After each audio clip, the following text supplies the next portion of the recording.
Good morning. I am Pujashree Panigrahi from the branch of Electronics and Telecommunication. Today I am going to deliver the lecture of biodiversity and its conservation. Biodiversity is made up of two words. One is bio and another one is diversity. Mainly bio means living organisms and diversity means varieties. So it is basically the variability of the organisms in the ecosystem is referred to as a biodiversity. Now come to our types of biodiversity. Number one, genetic. Number two, species. And number three is our ecosystem. Genetic biodiversity is the diversity of the genes within a species. That is, genetic biodiversity among the populations and the individuals of the same species. Species diversity is diversity among the species in an ecosystem, and the best example is biodiversity hotspots. And ecosystem biodiversity is diversity is the higher level of the organization. The ecosystem, it concerns the variety of ecosystem on a earth. Furthermore, the ecosystem biodiversity is a diversity of habitat which include different life forms within. The terms also referred to verify the ecosystem found within a biogeographical political boundary. Furthermore, species diversity is the diversity which arises due to the various among the species present in the specific areas is called species diversity. Horses and donkeys are distinct species, and also lions and tigers are also different from them. Likewise, variations among the genes of the same species are known as the genetic diversity. This type of diversity gives rise to the different varieties of your millets, your rice, your mangoes, and different types of species we can include within it. According to the estimation export of rice, India was the home of 4 lakh varieties of rice in the Vedic period. Even today we have 2 lakh varieties of rice. This clearly shows the genetic biodiversity within one species. Now, the advantages of the biodiversity to developing countries. The recognition of the sovereign rights of nations over the genetic resources must become a boon for the gene-rich yet technologically poor developing countries such as India. The World Trade Organization is focused as India. The World Trade Organization is focusing these countries to extend the scope of their intellectual property rights laws so that they can obtain the maximum benefits from the opportunity. India stands to gain a lot, such as Tropical Botanical Garden and Research Institute. Thiruvananthapuram successfully developed an anti-fatigue drug from the local herb under the trade name Jivani. Now let's talk about the hotspot of the biodiversity. Hotspots are the richest and the most threatened reservoirs of planet and animal life on the earth. Hotspots are classified on the basis of 3 criteria. Number 1, the number of species present. Number 2, the number of those species that extend extensively in the given ecosystem and the degree of the threat they face. Now let's talk about the hotspot of India. It is also very important to know the 3 regions that satisfy these criteria exist in India. Number 1, the Western Ghats, and that is called your Sahyadri Hills, and Sri Lanka.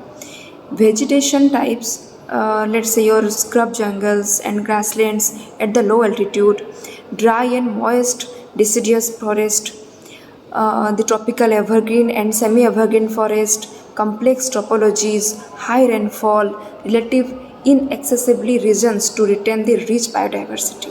Around 4,780 species of flowering plants are present in India. Diversity of the traditional crop plants and animal life are hampered this. Endemic species, amphibians, freshwater also included under it. Now come to our endangered species. Plants, animals, species which are at the verge of their extinction is called the endangered species. Flying squirrel, gir lion, crocodile, flamingo, wild ass, desert cat, desert fox, Asiatic elephant, etc. are some endangered animal present in India. Now come to endemic species. The plant or animal species confined to a particular region and having originated there, or a species which occur continuously in that area, are known as endemic species. Restriction of species or JAXA in a small region is known as endemism. Now let's talk about our edge species. Evolutionary distinct or globally endangered species represent a disappropriate amount of unique evolutionary history. They have few close relatives, are often only surviving member of their genus, and sometimes the last surviving genus of their evolutionary family. Some edge species such as elephants and pandas are well known about this family. Now discuss an important chapter about biodiversity, that is its conservation. Biodiversity conservation is a scientific management at its optimum level and derives sustainable benefit for both the present and the future. There are two major approaches for conservation of biodiversity. One is in situ and another one is ex situ. In situ means the natural or the original place. In situ conservation includes national parks, wildlife sanctuaries, and biosphere reserves, etc. There are lots of advantages in situ conservation. Number one is long-term protection, and it has the better opportunity for the conservation as well as the evaluation. And some limitations also present in this in situ conservation, that is proper protection against the environmental pollution may not be enough in natural types of ecosystems. And ex situ conservation is the unique technique in which the plant, animal and species are conserved outside their natural habitat. Example, you can take the establishment of gene banks, zoos, botanical parks or gardens and culture. There are lots of advantages and disadvantages present in the ex situ conservation. Firstly, talk about our advantages. Number one advantage is long-term conservation. Controlled supervision of these species survive longer and may breed more offspring than usual. The quality of the offspring may be improved by the technique which is required.